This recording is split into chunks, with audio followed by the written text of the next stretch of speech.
Assalamualaikum warahmatullahi wabarakatuh. Salam sehat buat teman-teman yang mampir ke channel Bidari. Selamat beraktivitas buat yang beraktivitas. Semoga dilancarkan dalam segala urusan dan mendapatkan rezeki yang melimpah. Hari ini kita mau bercerita tentang masih di seputaran tanaman durian dan alpukat. Di sini kita cerita ya, sebagai pemula, mengapa kita menanam pohon durian dan alpukat dibanding kita menanam tanaman yang lain ya. Kenapa kita menanam tanaman jangka panjang yang jauh lebih menguras tenaga, pikiran, dan biaya, sementara untuk dapat hasilnya lebih lama ya, dibanding kita menanam tanaman yang cepat ditanam dan juga cepat untuk dipanen. Sebelum kita mulai ceritanya, kita minum kopi dulu, kita seruput. Oke, kita lanjut.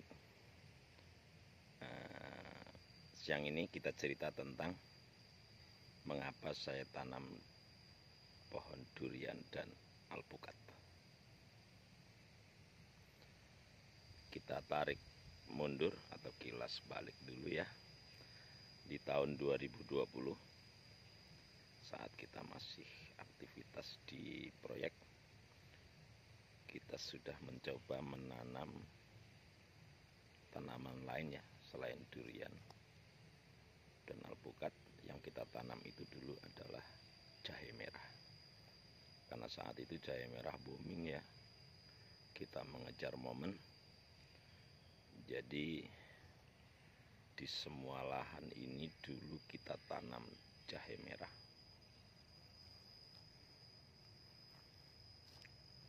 Dulu di awal-awal kita buat YouTube, kita mengupload tentang jahe ya. Setelah kita tanam jahe dengan waktu yang panjang, dengan aktivitas yang luar biasa, sibuk, dan saat kita memanen jahe mungkin tidak tepat momennya ya kawan-kawan. Jadi jahe itu harganya merosot atau memang di luar estimasi kita sebagai petani. Sampai jahe terjun bebas di angka Rp6.000 per kilo ya. Itu kotor karena kita masih harus ongkos untuk menggali dan membersihkan akar-akar jahe. Karena kita petani yang mengejar momen, saat selesai panen jahe kita tidak berani nanam lagi. Kalau orang bilang orang sini itu ceneh atau ngeper lah, karena kerugiannya memang juga luar biasa. Setelah kita tanam jahe selesai, habis itu kita mengganti ke pepaya California. Setelah kita tanam pepaya California, sudah alhamdulillah lancar. Alhamdulillah lancar. Penjualan juga tidak sulit dengan harga yang lumayan. Tidak terlalu mahal tapi juga tidak terlalu murah, standar saja.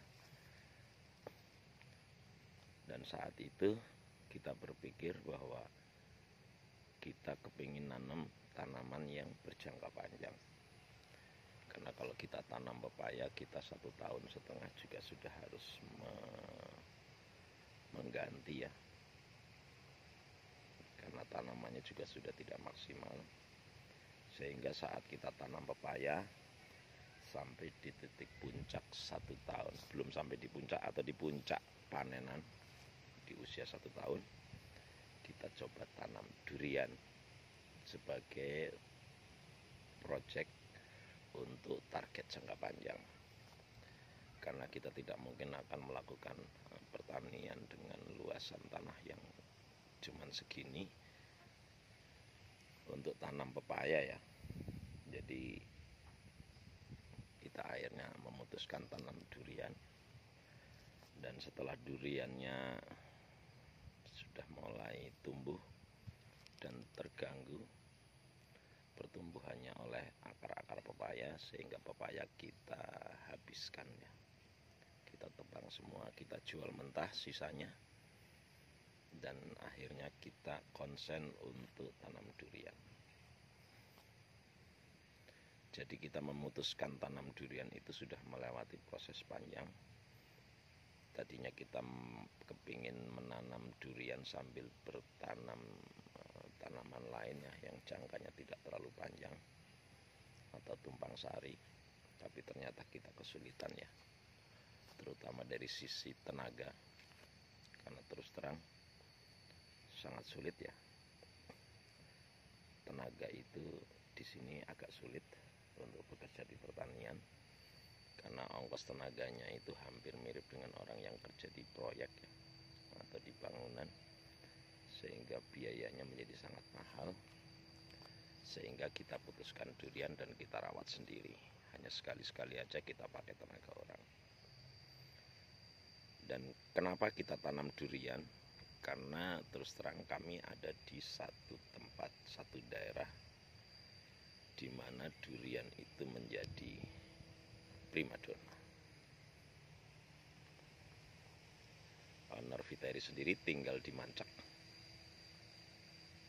satu daerah sentra durian yang orang-orang kalau dengar istilah Mancak mereka akan bilang, ah iya itu adalah tempat durian.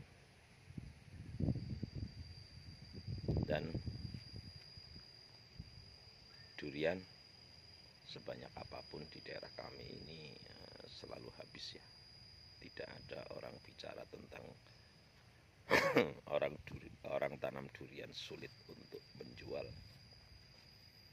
Jadi akhirnya kita putuskan tanam durian, dan insya Allah semoga ke depan itu setelah berbuah juga sesuai dengan ekspektasi, bahwa penjualan, karena ujung dari bertani adalah kita nanti hasil dan menjual, dan semoga sesuai dengan ekspektasi bahwa penjualan durian, buah duriannya itu tidak sulit. Saat kita memulai menanam durian, awalnya kita tanam durian sisa-sisa pilihan dari pembeli ya, karena kebetulan owner berjualan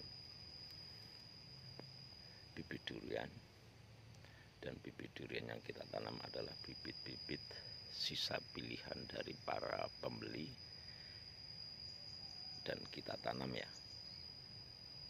karena kalau tidak kita tanam juga repot, sehingga sisa-sisa yang rusak-rusak, yang parah kita tanam.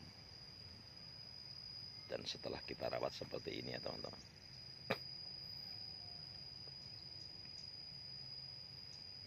jadi kenapa kita tanam durian? Karena satu,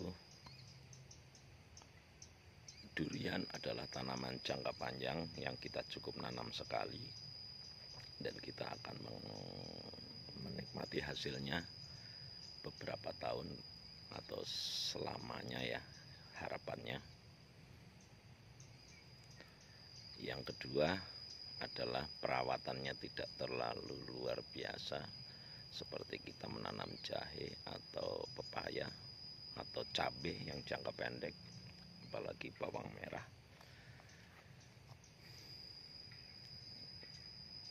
Mengapa kita tidak tanam itu? Karena kita ukur usia ya. Karena kalau kita harus mengurusin tanaman-tanaman jangka pendek, terus terang kita akan sangat sibuk untuk mengurusinya, dan pasti tenaga akan terforsir ya.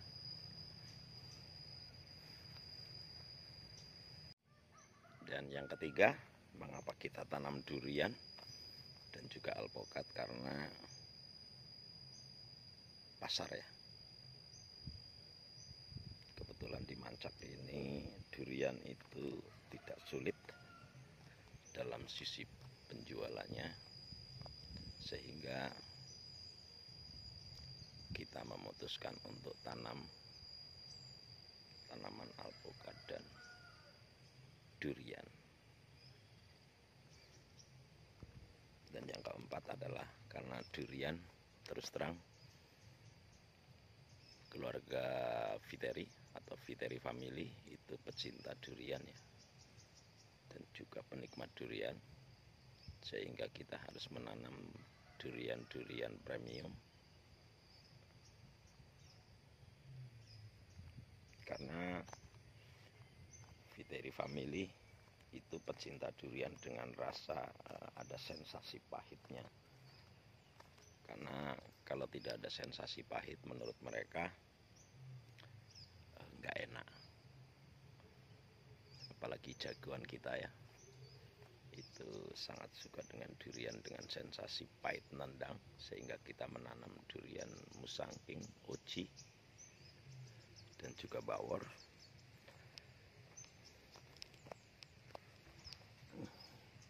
Dan yang keempat, kita kepingin membuat kebun yang nantinya akan menjadi tempat untuk berkunjung mungkin kerabat, teman, kawan, atau rekan-rekan.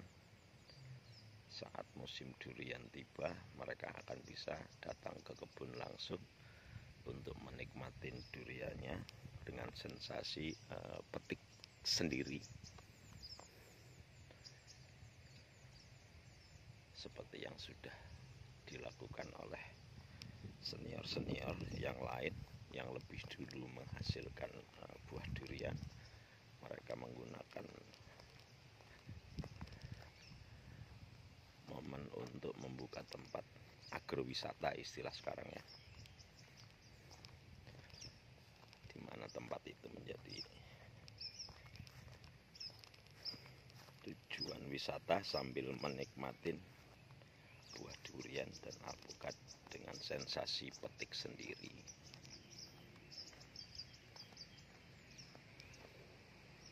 Memang kebun ini kurang luas ya teman-teman, karena jumlah tanamannya mungkin durian hanya sekitar 70-an batang dan alpukat sekitar 40-an batang. Tapi insya Allah kalau bisa sampai berbuah, nanti kita akan buat kebun ini menjadi kebun tempat berkunjung kawan-kawan ya, saat momen durian berbuah atau alpukat berbuah. Dan yang kelima adalah pasti urusannya dengan ekonomi ya. Saat kita sudah tua, karena owner juga sudah setengah abad lewat, ini menjadi tabungan atau pensiunan kita di kedepan ya. Kalau memang menghasilkan buah itu akan menjadi pensiunan kita ya, karena owner bukan pegawai negeri, tapi kita adalah kuli proyek ya, kuli swasta yang saat tua juga butuh penopang untuk kehidupan setelah pensiun, sambil kita menyehatkan badan dengan melakukan aktivitas rutin seperti orang bekerja, tapi adanya di kebun, sehingga badan tetap sehat.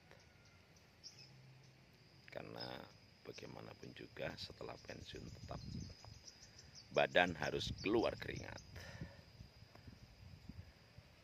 Jadi itu alasannya mengapa kita menanam durian di kebun durian Viteri. Ada 5 alasan, dan untuk menutupin 5 alasan itu, bagaimana kita bertani durian, yaitu untuk menghemat biaya. Kita banyak melakukan aktivitas sendiri di sela-sela waktu senggang kita ya, kita melakukan aktivitas di kebun untuk merawat sendiri sehingga lebih hemat. Karena terus terang bertani durian dan alpukat ini biayanya cukup lumayan ya, untuk pemupukan, untuk penyemprotan, dan untuk pembersihan lahan, serta melakukan penyiraman di saat kemarau. Itu membuat kita merogoh dompet yang agak dalam ya, karena memang biayanya juga tidak bisa ditunda, agak besar atau lumayan besar untuk kami ya, sehingga kita lakukan dengan aktivitas sendiri untuk menghemat atau menekan biaya. Dan ini saran buat para petani pemula ya, seperti kami, jangan pernah mengandalkan tenaga dari orang lain selama kita masih bisa melakukannya di sela-sela waktu senggang, atau teman-teman yang masih bekerja di saat sela-sela waktu libur kita manfaatkan di kebun untuk melakukan aktivitas sendiri di kebun. Selain menghemat juga pasti berkeringat sehingga sehat. Itu aja cerita kita hari ini, mengapa kita menanam durian di kebun dan bagaimana berkebun durian. Terima kasih yang sudah mampir. Jangan lupa like, komen, dan subscribe, dan bagikan jika bermanfaat. Terima kasih, salam sehat, salam bahagia, salam dari petani durian pemula Viteri Farm, salam dari pedagang bibit durian Viteri Farm, dan salam dari Viteri Family. Wassalamualaikum warahmatullahi wabarakatuh. Tetap semangat.